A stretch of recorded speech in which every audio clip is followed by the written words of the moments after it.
Hitler's favorite drug was Eukodal. Eukodal being a product of the Merck company, Merck, a German pharmaceutical giant at the time, still a big pharmaceutical company.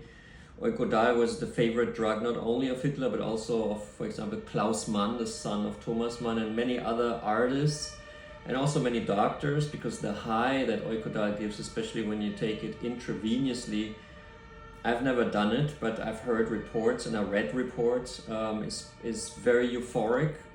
It's supposed to be like the great high, and Hitler craved this high when he first received it in July 1943, when going into a meeting with Mussolini. Mussolini wanted to leave the war effort. Hitler was really nervous about that meeting and asked his doctor Morel to give him something stronger than vitamins, and then Morel gives him for the first time Eukodal. Hitler loves it so much. On the way to the plane, he already asked for the second dose, and from then onwards, as the papers of Morel show, Hitler uses Eukodal quite a lot.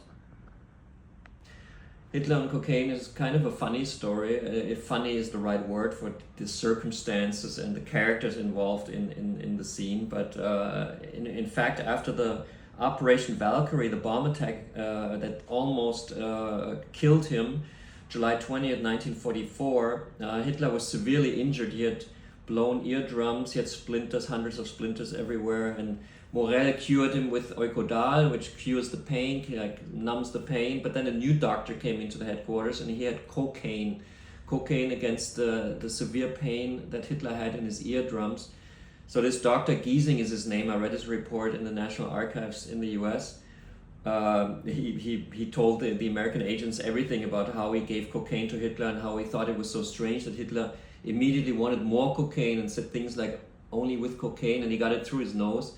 Only with cocaine can I think clear again. And the doctor realized this is a drug guy, because immediately Hitler gets hooked on this high that the cocaine gives. The doctor just wanted to give it to numb the pain, but Hitler abuses it in a way as a recreational drug, you could say. So that's and then he suddenly stops because that Dr. Giesing gets kicked out because Morel is jealous that the new doctor has a better drug, cocaine, and is able to kick him out of headquarters.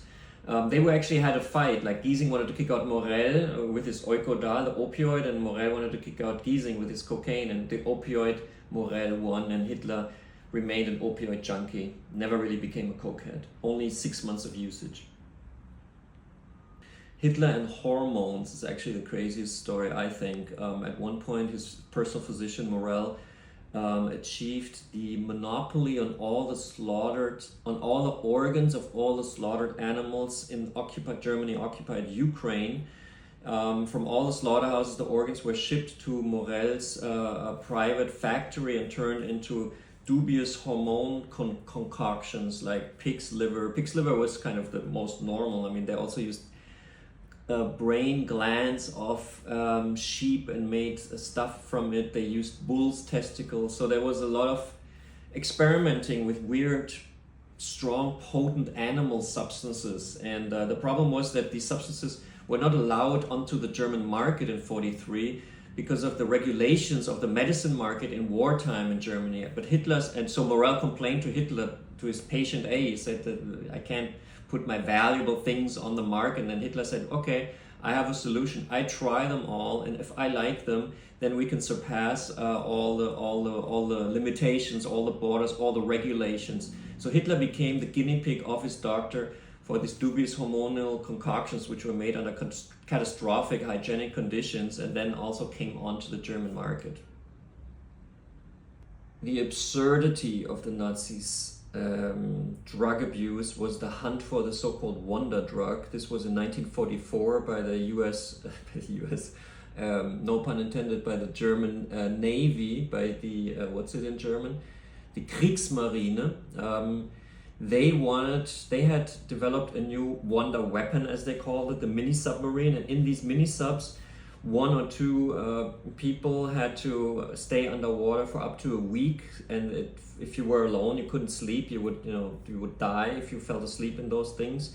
So they were looking for a drug that keeps you awake for a week, and they hired the so-called pill patrol They used the so-called pill patrol, hiring the shoe runner commando in the concentration camp of Sachsenhausen. So they gave these poor inmates different drug combinations to find out what is the super drug. And the super drug they found was called D9, which was a combination of methamphetamine, cocaine, and Hitler's favorite drug, Eukodal. Totally insane combination that they then gave these young 17-year-old guys, putting them in these one-man torpedoes, and you can probably guess what happened to most of them.